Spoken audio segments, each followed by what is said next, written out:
You are listening to FTNS, world's first fitness radio. Online at ftns.co.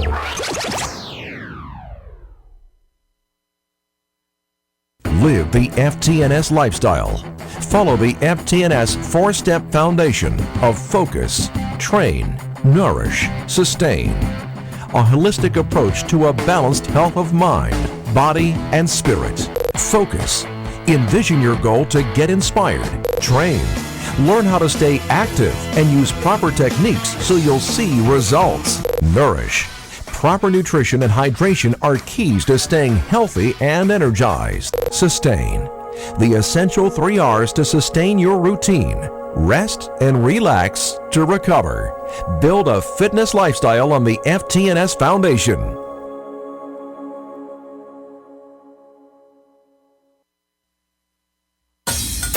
Thank you for breaking new ground with FTNS, world's first fitness radio. FTNS Radio reaches out to over 70 million online radio listeners in North America who can log in via the web at ftns.co from any computer, mobile device, or download the free FTNS iPhone app.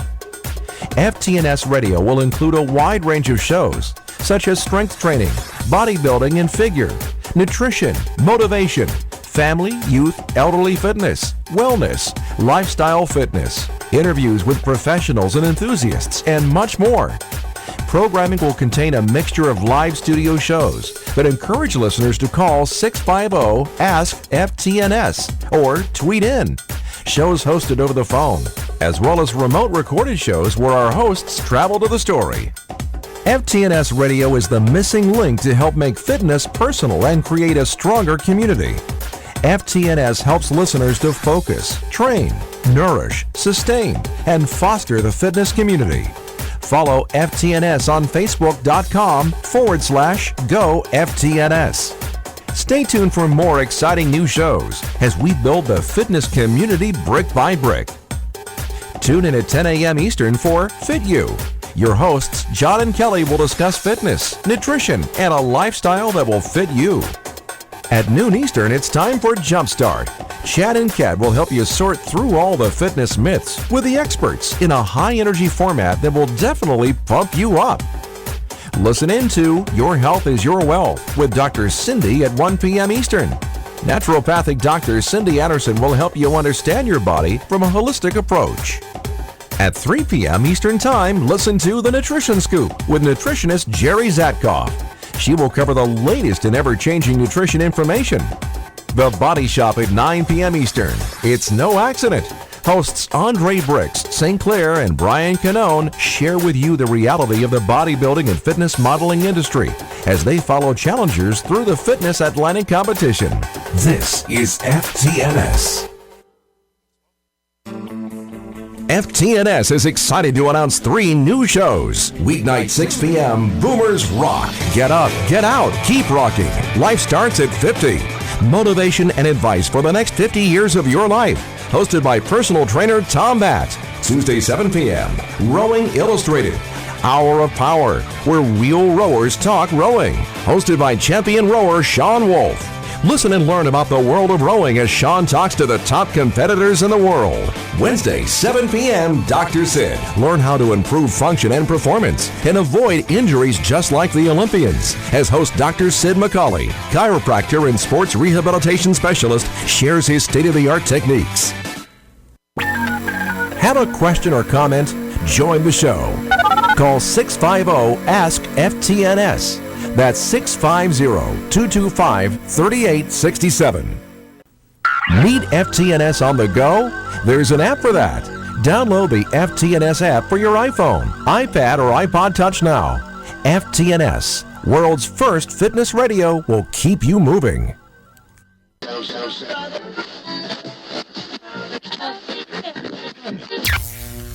The Body Shop connects you with the hottest fitness models in the world.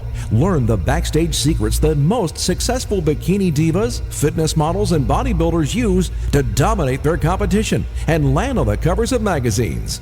Only here at the Body Shop will we allow you to listen and talk to the best of the best in fitness competition. If you're passionate about bodybuilding and fitness, you have found your new home. All of us here at FTNS Radio would like to welcome you to the Body Shop.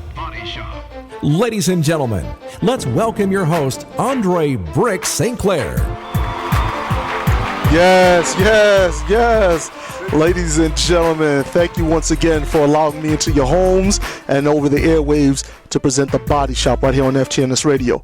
My in-studio co-host, as usual, Mr. Brian Canone. Andre, what's going on?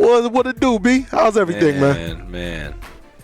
You know, what's that, man? Doing this radio show for a little while here. Yeah, and just wondering if people know a little bit about you. You know, those close to me pretty much know that, and I mean this, you know, and with all sincerity, I do owe a lot of my success to you. No, I'm being for real. All right, see. Man, if you see all the awes I'm getting in the studio right now, you know, like I remember, I believe it was 2001. Yes. Okay, I walked into a gym that you happened to be the manager of, and I think it was Ultimate Fitness. Yes. Okay, and I was actually going there just because I needed a change of pace away from the fitness edge. Yep. Okay, so you know I decided I'm gonna take a drive up to Shelton and just train somewhere different where nobody knows me, and you know I technically don't have to be bothered by anybody. Mm-hmm. All right, excuse me. Now, my background is, you know, I was doing professional bodyguard work for a lot of top rap artists and R&B artists in the industry. So I walked into the gym. You know, I'm wearing a 5X shirt, you know, all the way down to it was more like down to my kneecaps. I don't know where you buy them clothes like that. Big and tall. Hip hop stores. It's like extra big. So I'm walking in there, right, and I'm just like, you know what? I just want to be left alone. And you know, this man sees me, and I'm like, hey, listen, I just want a day pass. I want to just train, and you know, da da da. And he takes a look at me and was like, you should do bodybuilding. Now here I am, you know, young thug, fresh off the street, and I'm like, no, I'm not wearing those little bikini briefs. I refuse to put that oil on me. I'm not doing none of that. I just want to go and, you know, I start my workout. I think I put like 440 on the bench, and I got a group of people surrounding me, and they're watching me pump that out for 10 reps. And then again, you approach me and was like, hey, I'll do your diet. So, you know, after going back and forth for a couple of weeks, I agreed to do it. No, you did not agree. We went back and forth for a couple of weeks. We did not. It was 2 quick conversations. You left the gym. I took your name and address down, put you in my mailing list. Yeah, that's right. You happened to send me Ron Rich to get the diet done first. Yeah. You basically tested me. Big shout to my man Ron Rich out there. You tested me to make sure I knew what I was doing.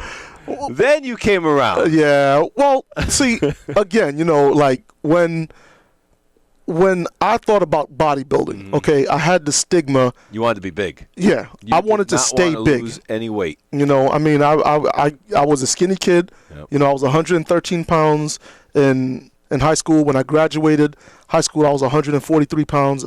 You know, I got a scholarship. I went to Florida State. I got homesick. I came back up here. At my heaviest, I was maybe 165, and then I started doing all the wrong things. Right. And what I mean by that was I wanted to get big. So I kept asking people, yo, what can I do? And they gave me what's known as gym science. Eat big, lift big. Okay, what do you mean eat big? You know, they was like, eat. You got to eat. It doesn't matter what you eat and then train. So me, I went Taco Bell, Pizza Hut, Burger King. By the way, I'm not plugging these people because they're not paying for any of the sponsorships. You know, I mean, I did any and every single fast food that there was to do. And I grew, you know, and I kept on growing. I put on a lot of size and, you know, some fat came along with it. But with that size afforded me a different type of lifestyle in which I'm being approached to do security for some of the top, you know, acts in the music industry. Now, I'm only 5'10", for those of you that are listening and assuming, you know, I'm some 6-foot guy. I'm 5'10", but I have 15 years involved in the martial arts. So that afforded me, you know, it's a lifestyle to do what I was doing. And then to go into bodybuilding and be like, I got to drop 40 pounds. I got to drop 50 pounds. I felt like I was going to be skinny, and I was going to look rather sickly. So I just flat out refused to do it for a long period of time until I saw, what you did for my buddy Ron. And then, I came along and followed the diet and stuck with it, competed. Yeah. Well, really, you got down to 6%. Yeah. It was pretty amazing. Yeah. What you did. So. Went from 241 pounds to, I think I competed at 185, 184 pounds. I think when I started with you, I was about 19.5% body fat. And then, I dropped down to 6% within a period of 6 months. If we had a little bit more time, too, you would have been a lot harder and stuff. But, just the accomplishment alone was fantastic. Right. And those days, too, in just that short period of time, from then till now, the bodybuilding the numbers are not the same, but you were in a very competitive year. Oh, yeah. I was unbelievable. Hands down, I was probably competing in one of the toughest classes. Toughest shows that we've ever had, too, as far as bodybuilding Oh, definitely, goes. definitely. Absolutely. I mean, I had I was in the same class as Hugh Ross, Morris Mendez. Right. I'm on stage with some of these guys, Kofi, Abraham, and Sharon Larson was on the stage. Just some of the guys that just went on to do great things, and some that obviously didn't.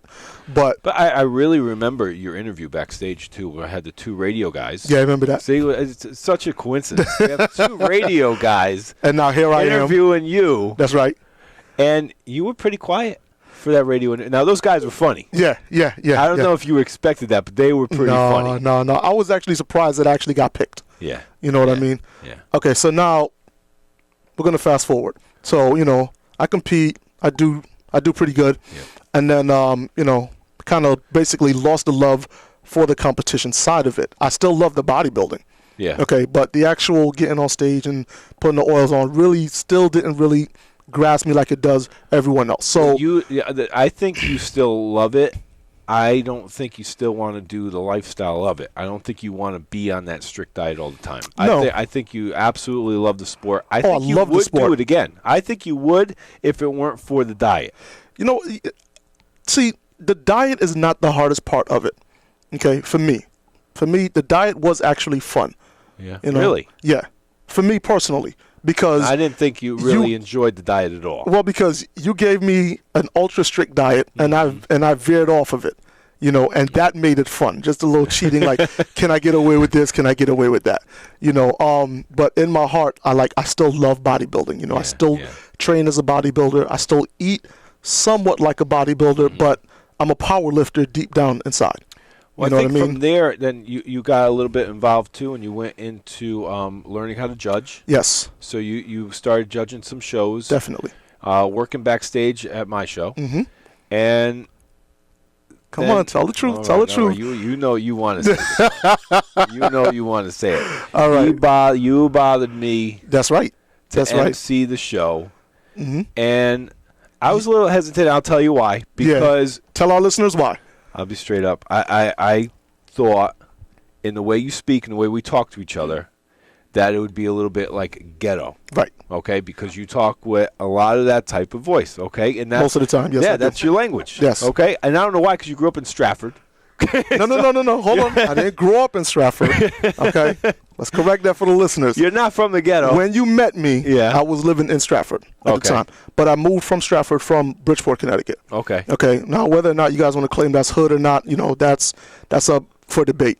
But I'm originally from the islands. Okay. So it was different when, it was like a culture shock when I had to eat foods that I'm not used to having at home, when my mother would bring food over to my apartment and, stuff like that. But again, I've still come from the hip-hop background, the hip-hop world. I'm working clubs, with the hip-hop stars. I'm a bouncer, I'm a bodyguard. So, that whole way of speaking is just pretty much embedded in me. Yeah, and it's hard because, a lot of people think, well, here it is, Brian Canone, runs this bodybuilding show and this and that. And then I'm trying to be at this level of prestige and have the announcer. At the time it was Fred Yale at start, and Yeah. then it was other Mike D'Angelo, and it's always like put him in a tux, make him nice, put him to the side, and that I knew kind of going with you was going to be a different vibe. Right. It was absolutely going to be a different vibe. So it's something that you don't know how people are going to be accepting of it, and I just. Okay. So people are still wondering how exactly did I become, the voice and so on and so forth. And this is what happened. Good friend of mine, Miss Alicia Marie. Yep. She was actually calling out the names backstage, during the prejudging segment. Yep. And she was like, I'm tired. I want to go to the bathroom. I want to sit down. I'm hungry. And I'm backstage, and I've been begging this man, hungry.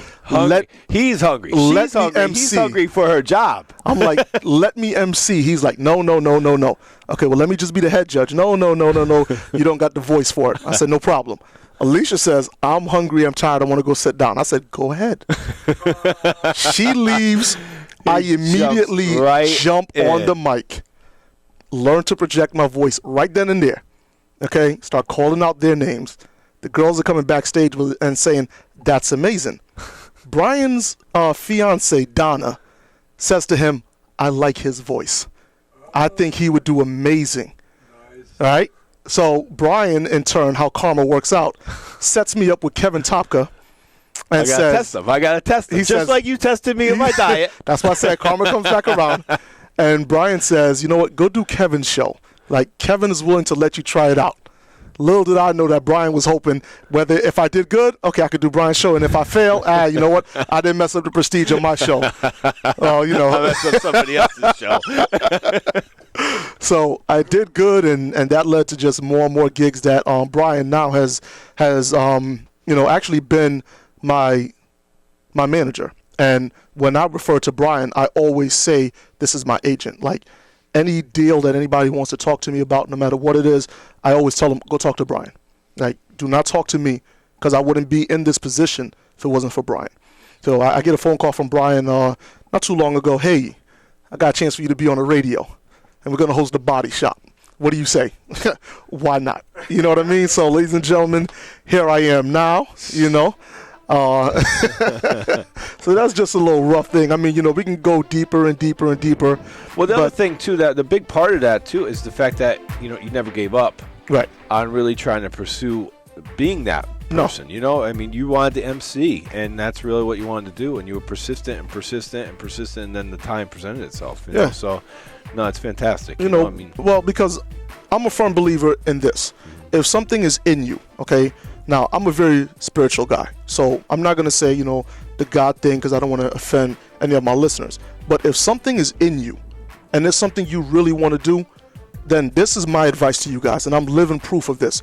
Don't let anyone, I don't care who it is, don't let anyone tell you it cannot be done. You pursue your dream. You go after any goal. You want to be a professional wrestler? Find a wrestling school, go do it. You want to be an MC? Do a couple open mics. Find something to get your voice out there. You want to be a singer? Take singing lessons. If there's something in you that you want to do, don't let anybody, no matter what, no matter who, tell you that you can't do it, because a window of opportunity will present itself, and then it's up to you to jump on it and run with the ball, and that was what I did. Right. So, that's why I thank you very much for sending me the Kevin show, making me a success. I thank Alicia Marie for being tired and hungry. I thank Donna for listening. I thank my man Big E, for just giving me the opportunity to be right here on FTNS Radio. There's so many people that I want to thank, but if there's one thing that I want people to get from this story is this. No matter what they tell you, if you believe you can do it, it will happen for you. Right. I've been told all my life, your voice sounds weird. I have. I've been told that. No. Now, what I mean by that is I grew up and I had a very, very, very bad stuttering problem. Like, I had to go to speech therapy for 6 years of my life just to learn how to formulate a complete sentence.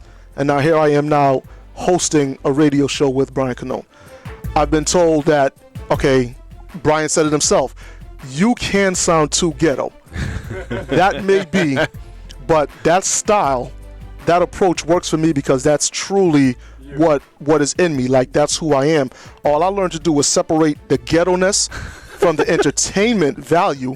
And that's what I bring to every show. That's what I bring to the radio. That's what I like to present. Something different that when you hear my voice, as weird as it may sound, it's actually very engaging. And I get people all the time talking about, yo, you really do sound like that.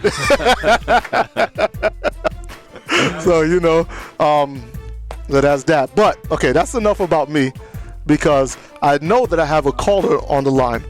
And we're going to deal with that caller in just a few minutes. Ladies and gentlemen, you're listening to The Body Shop. I am your host, Andre Brooks Sinclair, along with my co-host, Mr. Brian Canone.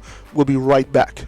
FTNS is excited to announce 3 new shows. Weeknight 6 p.m., Boomers Rock. Get up, get out, keep rocking. Life starts at 50.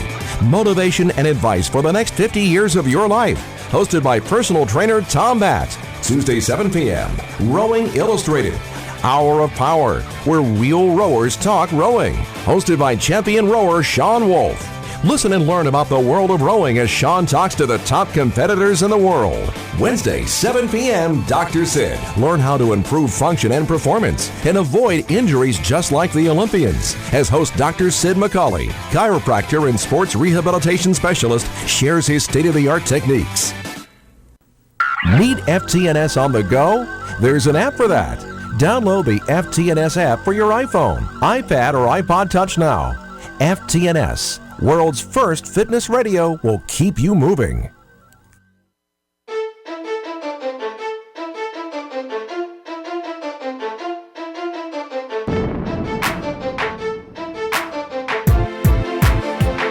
Welcome back to The Body Shop. I am your host, Andre Brooks Sinclair, along with my in-studio co-host, Mr. Brian Canone. Andre. Now, before the break, I just gave you guys a brief rundown about me, how I got started, and what Brian means to me, as being my friend, being my manager, being my agent, and more importantly, being my friend.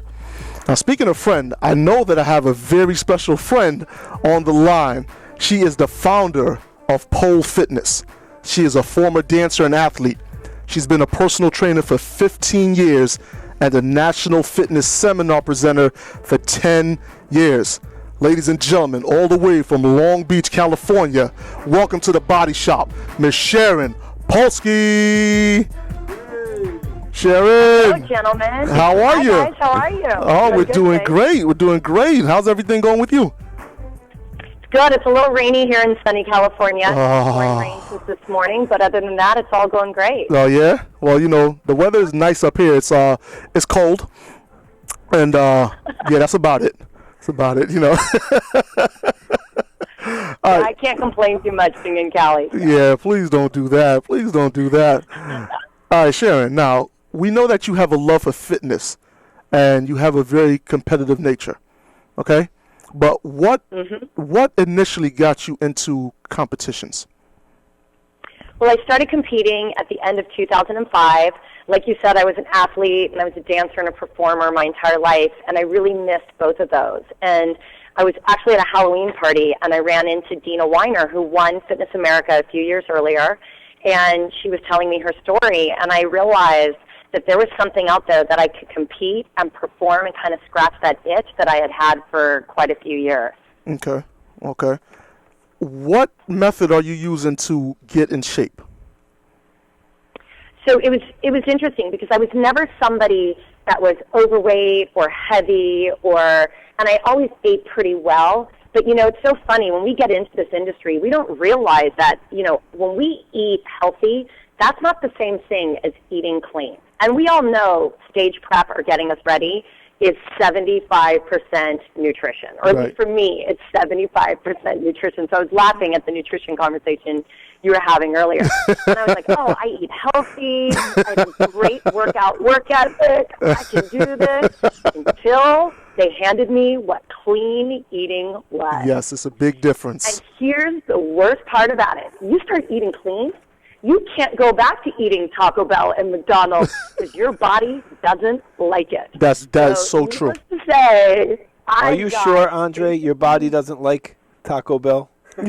every once in a while, your boy likes to go down there, get me a 7-layer beef burrito, double meat, big up to Taco Bell, but we're not talking about that right now. Right now I got the lovely Sharon Polsky on the line, and Sharon, I apologize. Go ahead, Sharon. So all I can say is, I started learning to eat clean, and I did have some coaches at the time, and I had some people steering me in the right direction. And one thing is, I competed originally for the Miss Fitness organization, which is a little bit of a different organization than that's out there, and it's an amazing organization.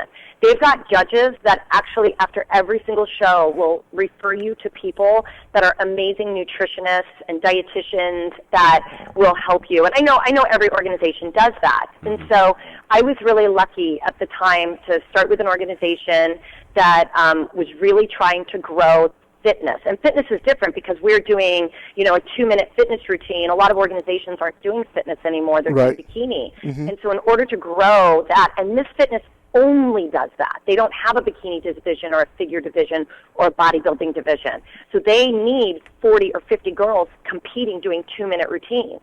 So they really needed to handhold us and help us. I'm very lucky because that's where I started. So I had a team of professionals that wanted me to succeed and help me and really steered me in the right direction. And so I was always an athlete. I was always athletic, but they steered me onto what the correct diet was. So literally, I won my first national competition by 2007. Wow. Truly because of that.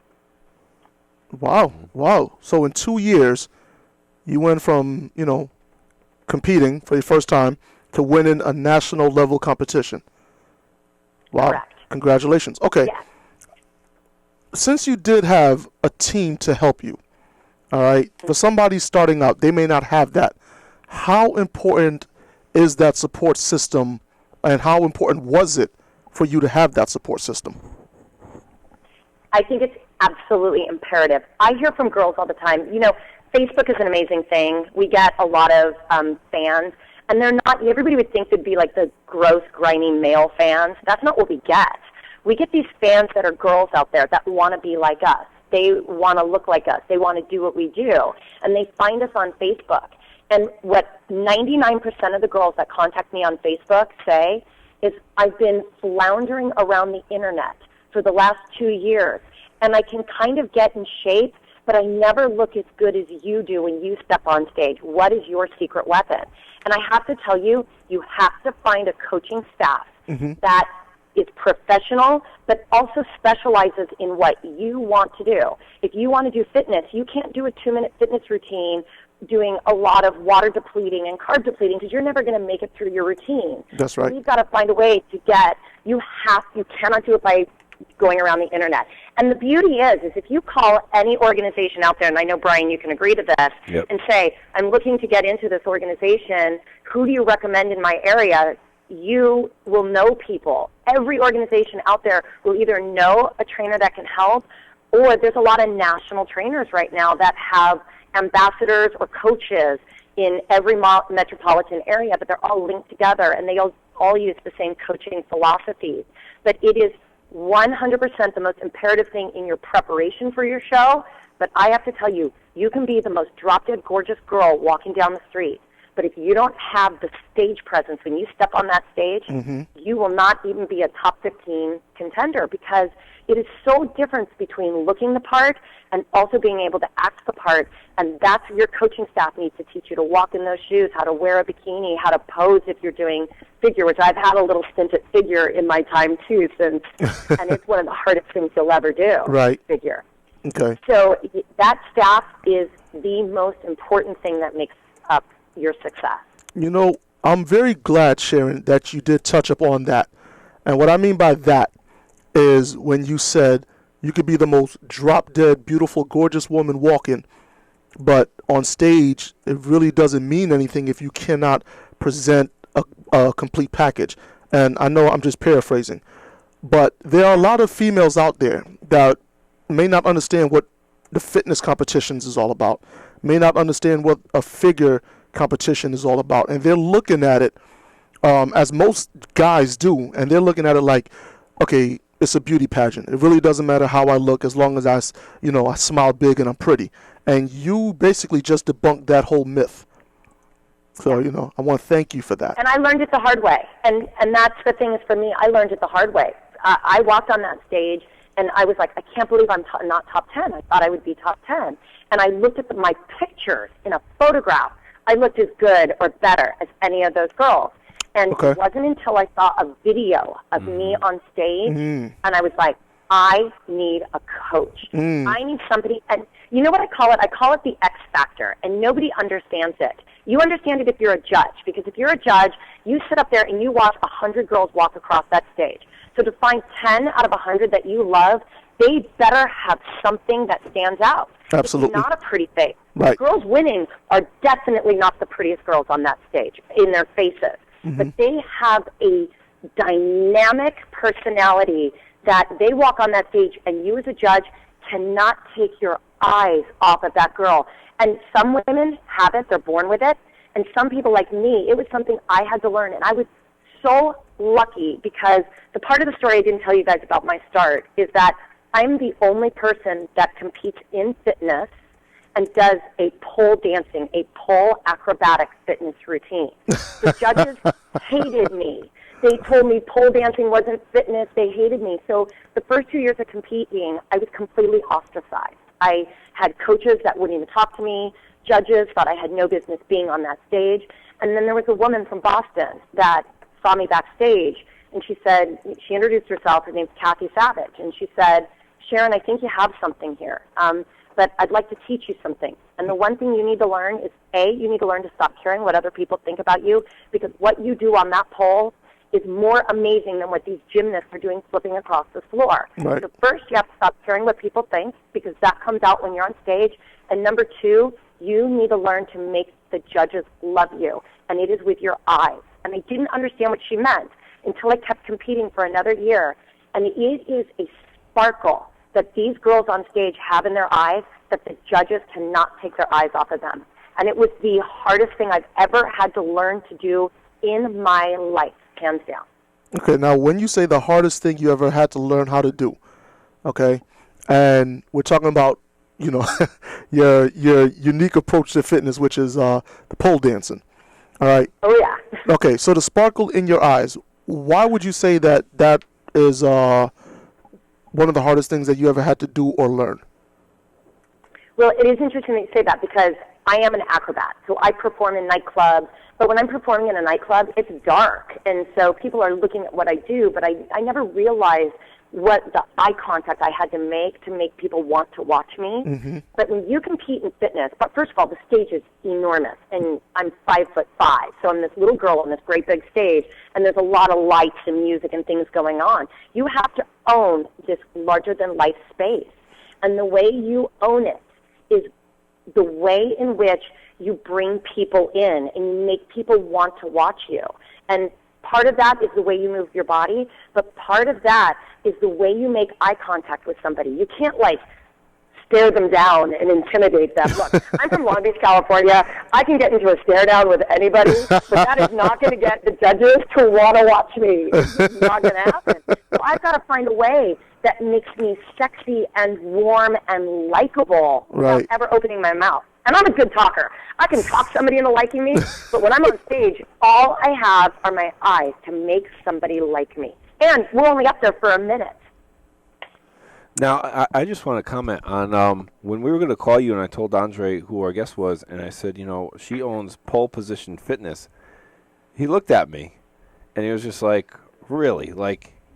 So that stereotype of what you're saying is absolutely true. When you're doing a fitness routine and you're out there and all of a sudden you're walking out with a pole, a lot of people are just like, okay, they don't know how to accept it. So, tell us a little bit more about what it is that you do as far as, because that's part of your workouts too, right? You have DVDs on teaching people how to do that? Yeah, it is. It's interesting. So I developed Pole Position Fitness about 7 years ago, and it really was filling a need in the fitness industry. And I want everybody to know that I work for the Aerobics and Fitness Association of America. I've been a personal trainer my whole life, but I'm also an acrobat. And what I found was that we had these housewives walking into these pole dancing studios, and we were teaching them to be strippers, and we were teaching them acrobatics, and it had no place. So I developed the only instructor training course on pole fitness that's based on American College of Sports Medicine guidelines for safe and effective fitness. And my program was the very first one that was recognized by AFA and ACE. And I travel all over the U.S. every weekend training instructors how to teach pole fitness. And so it is interesting. So I've had to overcome a lot of those obstacles. Well, as part of this process, I was like, you know what, I really want to compete in fitness, but I don't want to I'm not a gymnast. I went and took some gymnastics classes, but I'm a dancer, and I'm a swimmer, and I'm an equestrian. So I was like, I can't do any of those things on stage, but I was a really good acrobat. And so I did. I went to my first fitness competition and wheeled out a pole into the middle of the stage, and I did a pole fitness routine.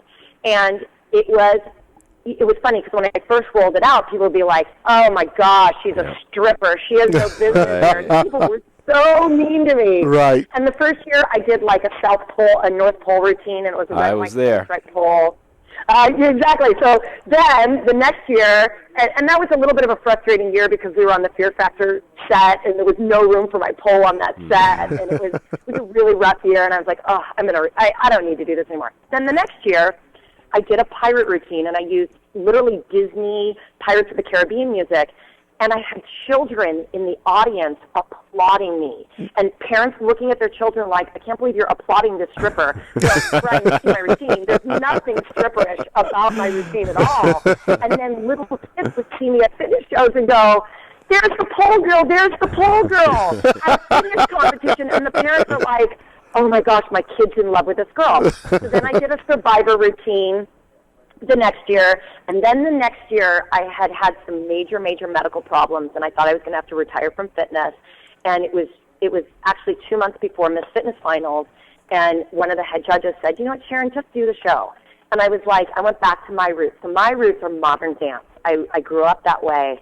And I did a Halo routine. I did Beyonce's Halo, and it was kind of a fallen angel routine, and it was very slow music, which we never see in a fitness routine. I cried every time I performed the routine, and I performed it.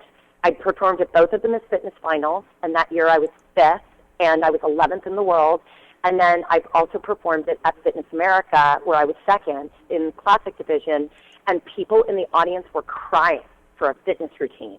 And I think that was that defining moment where I learned that people are now accepting me for the fitness aspect of this. And if you see that routine, it is full-blown acrobatics. I do 9 acrobatic strength moves on the pole, and I do 5 or 6 acrobatic strength moves on the floor. So it was truly as acrobatic and a routine as I could have done. And the audience, that was truly that moment where people stopped calling me the stripper and stopped calling me that pole dancer. Right. And then my last name being Polsky has never helped me. I must tell you. And it was really truly at that moment that people were like, wow, this girl really has what it takes to compete in fitness. And then last year I did Singing in the Rain, and I did Gene Kelly, and the top of my pole was a lamppost. It literally had a light on top of it and was a lamppost for the Singing in the Rain. Yeah, that's cool. Yeah, it was really cool. So I've always incorporated my pole into my theme to make it less about being pole dancing and stripper and more about fitness and themes and the fun of it. And it took a lot of hard work and a lot to overcome that stereotype. But I would not change that journey for anything. It's been the hands-down best journey of my life. All right. Right. Here's a little side question for you. Okay. You mentioned before that when you came out, you did the Disney theme, and the kids loved it.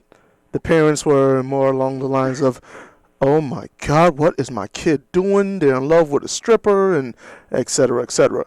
And once you did the Beyonce Halo song, after a brief medical scare, that people pretty much latched onto you. Do you feel that the song choice or the tempo in the song made it more so of an art form versus having something fast and upbeat, and you weren't so much looked as a stripper, but now you were more so looked as, one, as a fitness competitor, and two, as somebody that's doing something that's truly unique and awe-inspiring? and I'll get the answer from you right after these commercial words. Ladies and gentlemen, you're listening to The Body Shop. Please stay tuned. Thank you for breaking new ground with FTNS, world's first fitness radio. FTNS Radio reaches out to over 70 million online radio listeners in North America who can log in via the web at ftns.co from any computer, mobile device, or download the free FTNS iPhone app. FTNS Radio will include a wide range of shows, such as strength training, bodybuilding and figure, nutrition, motivation, family, youth, elderly fitness, wellness, lifestyle fitness, interviews with professionals and enthusiasts, and much more. Programming will contain a mixture of live studio shows that encourage listeners to call 650-ASK-FTNS or tweet in. Shows hosted over the phone, as well as remote recorded shows where our hosts travel to the story. FTNS Radio is the missing link to help make fitness personal and create a stronger community. FTNS helps listeners to focus, train, nourish, sustain, and foster the fitness community. Follow FTNS on Facebook.com/GoFTNS. Stay tuned for more exciting new shows as we build the fitness community brick by brick. Tune in at 10 a.m. Eastern for Fit You. Your hosts, John and Kelly, will discuss fitness, nutrition, and a lifestyle that will fit you. At noon Eastern, it's time for Jumpstart. Chad and Kat will help you sort through all the fitness myths with the experts in a high-energy format that will definitely pump you up. Listen in to Your Health is Your Wealth with Dr. Cindy at 1 p.m. Eastern. Naturopathic Dr. Cindy Anderson will help you understand your body from a holistic approach. At 3 p.m. Eastern Time, listen to The Nutrition Scoop with nutritionist Jerry Zatkoff. She will cover the latest and ever-changing nutrition information. The Body Shop at 9 p.m. Eastern. It's no accident. Hosts Andre Bricks, St. Clair, and Brian Canone share with you the reality of the bodybuilding and fitness modeling industry as they follow challengers through the Fitness Atlantic competition. This is FTNS. Need FTNS on the go? There's an app for that. Download the FTNS app for your iPhone, iPad, or iPod Touch now. FTNS, world's first fitness radio, will keep you moving. And welcome back to The Body Shop, ladies and gentlemen. I am your host, Andre Brick St. Clair, along with my in-studio co-host, Mr. Brian Canone. And on the line, I have Pole Position's own Ms. Sharon Polsky. Now, before we went to commercial break, I found out that Sharon likes to compete in the Ms. Fitness pageants. She said the hardest thing that she ever had to do was learning eye contact. And basically that means, bringing out the sparkle in your eyes. She's approximately 5'5". She started competing in 2005 and won her first national level championship in 2007. She started her company Pole Position Fitness 7 years ago. She is certified by AFA as well as by ACE. And right before the break, I asked her on something she touched on, which was when she came out and she would bring the pole out on stage, she was looked upon as a stripper. And it didn't matter what her music basically was. She did an Aladdin theme. The kids loved it, but the parents still thought, oh my God, my kids, they love with this stripper. She had a brief medical scare. She came out, she did a routine to a very slow and beautiful ballad by Beyonce, which is called Halo, and everybody got it. And my question to Sharon was, does she feel whether the change in tempo for the music had anything to do with the acceptance of her now as a fitness competitor, for lack of a better term? Well, she also said that people are starting to accept the routine now. So Sharon, you still there with me? Okay. Yeah. I'm still with you. I was inspired by your voice. Your voice just swept me off my feet. Oh, man. You know, by your voice is not true. Let me tell you that. Thank you. Thank you. Ghetto-ness. Thank you. Thank you very much, Sharon. You know what? Thank you very much, Sharon. Oh, man. A sexy ghetto You know what? Let me do this for Sharon, okay? Sharon, you gonna sing? No, I'm not going to sing. But Sharon, I'm going to do this for you, okay? And I normally don't do this, but I'm going to do this just for you. So Sharon, do me a favor, please. Close your eyes. Close your eyes. I'm closing my eyes. Seriously. They're closed. All right. Ladies and gentlemen, the next name I announce will be your 2011 WBFF Pro. Will be traveling to compete at the Worlds in Canada. Please put your hands together for Miss Sharon Polsky. You might hear those words April 16th.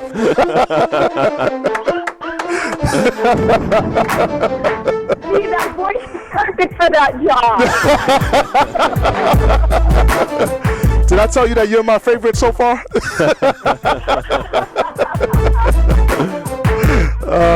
No, thank you so much. Topic. I'll get us back on track. So, it's interesting. I think that changing the tempo changed things, but the other thing is, I think this is what really helped. Everybody does a cheerleading routine in the U.S. When you compete in the U.S. in fitness, all the music starts to sound the same. Yes. It wasn't until I got to compete against the world girls, the girls from the Ukraine. Yeah. And actually, one of my fitness idols is a woman named Vanda Hadarin. She's a Romanian Olympic gymnast. Yes. She now lives in Canada. Yep. She's in Miss Fitness World 3 or 4 times. It wasn't until I got to compete side by side with her on stage that I realized that there's a whole other side of fitness out there that isn't like a cheerleading routine. Mm-hmm. And you can bring on slower music. And that's why I made that music choice, was because of those world girls really inspired me.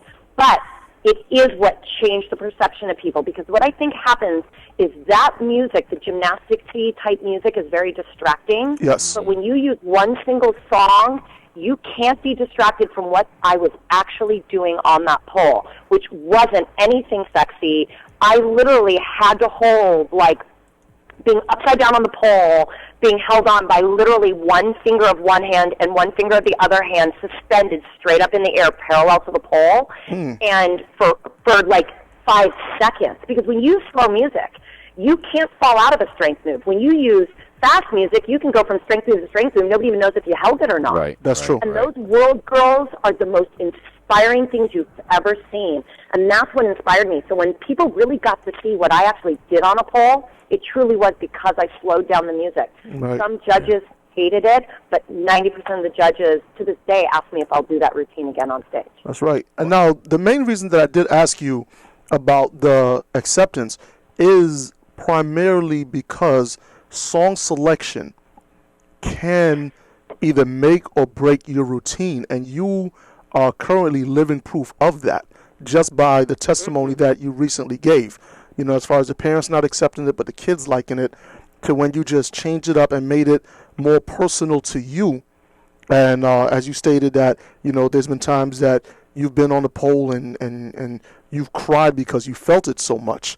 I really think that once you do something that's personal and dear to your heart, that it comes across and it can break all barriers and it can transcend any type of prejudices, and when I say prejudices, I'm not talking about racial, but when they see somebody they can't deny the talent.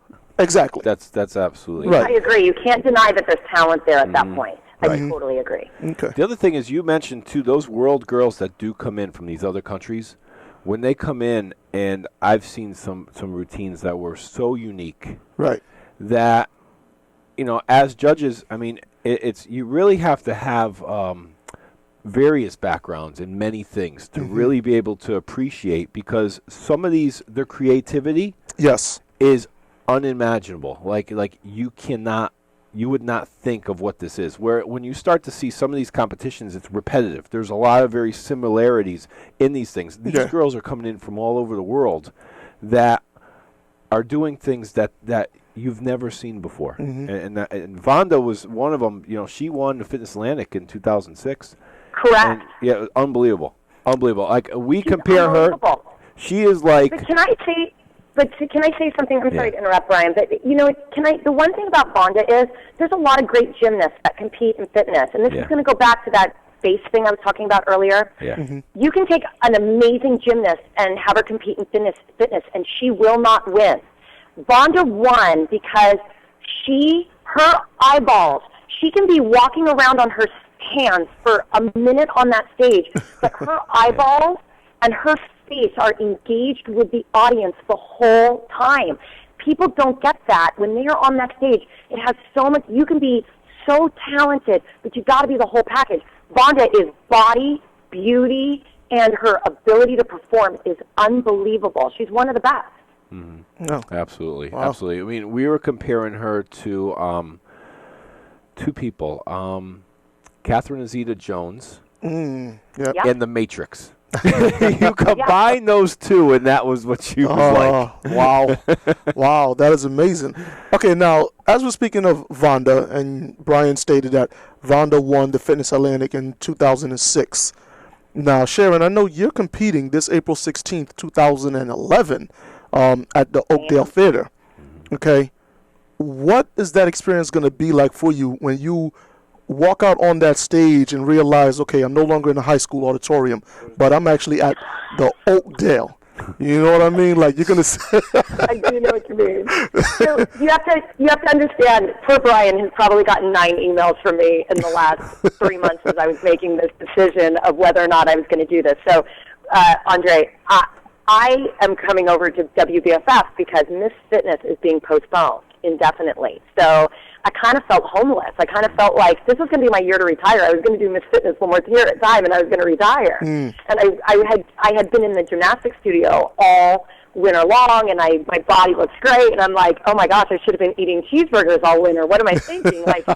So I started calling Brian, and this is really funny. The first email I sent to Brian was, I know that WBFF doesn't have a fitness category, but I really think in light of Miss Fitness canceling, WBFF should really add a fitness category, Brian. And Brian, I know that you know how to run fitness at your shows because you've done it for years in the past. So you'd be the perfect person to really start this at WBFF. Well, of course I didn't get what I wanted, but I tried. And you can't hurt a girl for trying. And I literally, Paul will tell you, I sent him the same email. I mean, it was very funny. I contacted everybody I could because I'm not the only athlete. There are 40 of us right now that are displaced from Miss Fitness. We have nowhere to compete this year other than a little regional show in a high school auditorium.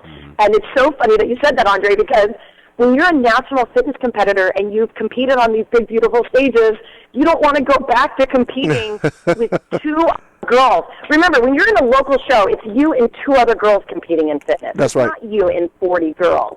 It's totally different. So Brian has helped me, and he's steered me in the right direction, and it's really a new adventure for me because now I don't get to bring my pole out on stage with me because there's no fitness division. So now I have to bring an evening gown with me and a sportswear with me, and I really have to work on my walk because I don't have my routine. That's usually, almost half my points to really make a splash. I've got to make a splash in my sportswear and in my swimsuit. And so it's definitely been a really interesting journey over the last 3 months, and I'm so excited to go all the way to Connecticut. And what's really cool about Connecticut is my brother lives outside of Hartford, and my brother has never seen me compete. And so hopefully, for the first time, my family's going to get to see me compete there. Okay, well, you know what? I know your brother will be listening to the show, so why don't you, I'm actually going to break tradition for a little bit, but why don't you, just say hello to your brothers, say his name, My brother is David Polsky, and he's an attorney outside of Hartford, Connecticut. And David, I will be there April 16th, so you better come over and watch me compete. Sounds like a threat, Dave. I don't know if I want to do that. Now, is Dave younger or is he older? I'm the youngest of 3. Okay. All right, so this coming April 16th, 2011, you're going to be competing in the bikini category, correct? Doing both? I'm competing in both, okay, good. bikini and fitness. Oh, bikini and fitness. Yep. Nice. Good. All right. Now, I didn't know where to go, so I just decided I'd do everything I could instead. Okay. Earlier, during the second segment, you were talking about the difference between eating clean and dieting. Okay. As we're now approximately 30 days out from the show, has your diet changed at all, or are you basically still on a clean regimen? So I eat clean year-round, and I eat about like one cheat meal. I'm not a once-a-week cheat meal person. If I don't feel like a cheat meal, I don't eat it. But when I'm off-season, if I'm out to dinner with some people and I feel like having something, I have it. But I eat clean year-round.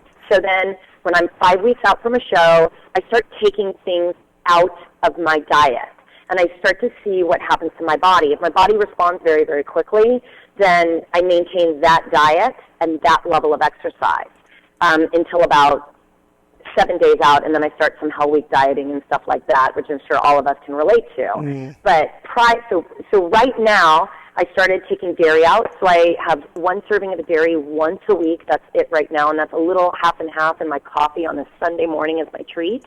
So I have no other dairy than that. I don't have my Greek yogurt anymore. I don't have things like that.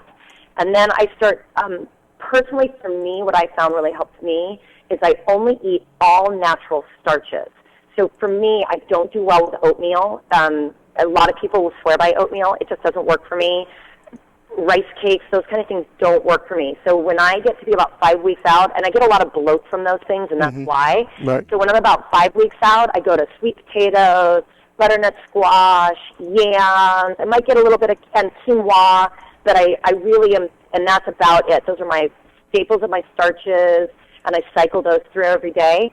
And then the last thing I do starting at about 5 weeks out is I start limiting my fruits. And so instead of, we're in off-season, if I wanted raspberries 3 times a day, I'd eat raspberries 3 times a day. When I'm about 5 weeks out, I only get 2 servings of fruit a day, and one's a grapefruit and one's berries. Wow. Now, I find it remarkable that you took the time to get to know a little bit about your body. And what I mean by that is you know that certain types of foods, which are typical fitness staples, does not work for you, and you've made the necessary adjustments. What advice would you give to someone that's just starting out and they're pretty much going through the same thing that you went through? They're finding out, okay, you know what, I'm being told to eat broccoli, I'm being told to eat, rice cakes and oatmeal and stuff like that, but I'm feeling bloated from it, but I know that this is all that we are allowed to eat. What advice would you give to that young up-and-comer? Well, I have to tell you, that's really interesting that you say that, because I did find a lot of coaches were like, I don't care if that upsets your stomach. That's the diet. I find if a coach says that to you, that's because that's the only diet that coach knows. Here's the thing about me. I hate cardio. I have a little bit of a secret weapon. It's called the Helix. I don't know if anybody's heard of it. It's the Helix? Really awesome. The Helix? The Helix. It's from Massachusetts. Mike D'Angelo's gym. It's from Boston. Yeah, Big Mike. In my studio. Mike D'Angelo and Lenny are really good friends of mine. Yeah. I told Mike D'Angelo, you make sure there's a Helix here. I said, bring it to the show this year. You have to show that. Bring it. It's awesome. So the Helix is my secret weapon. So I hate doing cardio. So if you told me, look at how many figure coaches, bodybuilding competitors, things like that are doing 45-minute doubles on empty stomachs to get ready for a show, that wasn't going to happen with me. I'm not doing it. So I have a Helix, and the only time I use my Helix is 5 weeks out from competition. So I replace a spin bike or anything else with a Helix, because it's such a different kind of exercise. Your body responds really quickly. So instead of me having to do 45-minute doubles, I get to do a 35-minute double of cardio on the Helix. It's so much more fun. So that's the first thing. The second thing is I will only use a coaching staff that understands nutrition. Right. And that means they either have to have a dietitian's degree or they need to really understand nutrition. Not just understand nutrition for competition. They need to know nutrition, how it's going to carry you. Because, look, my body might respond one way for one show, and then the next show we get no response. And it's maybe because we dieted maybe too many times that year, things like that. You've got to be super dynamic with the way that you diet, because it's always changing.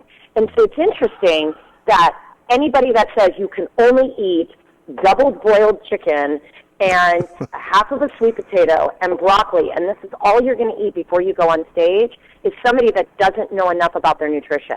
Because if I say to you, oatmeal hurts my stomach, then you have got to find an alternative for me. And I had somebody like that, and I've had somebody like that for the last 5 years, and I'm really lucky because of that. And now we know what works for me. So now I have, like right now, I have little Post-it notes on my refrigerator. That's right. With what my meals are every day, and as I eat a meal, and you'll laugh, but 5 weeks out from a show, my meals are identical.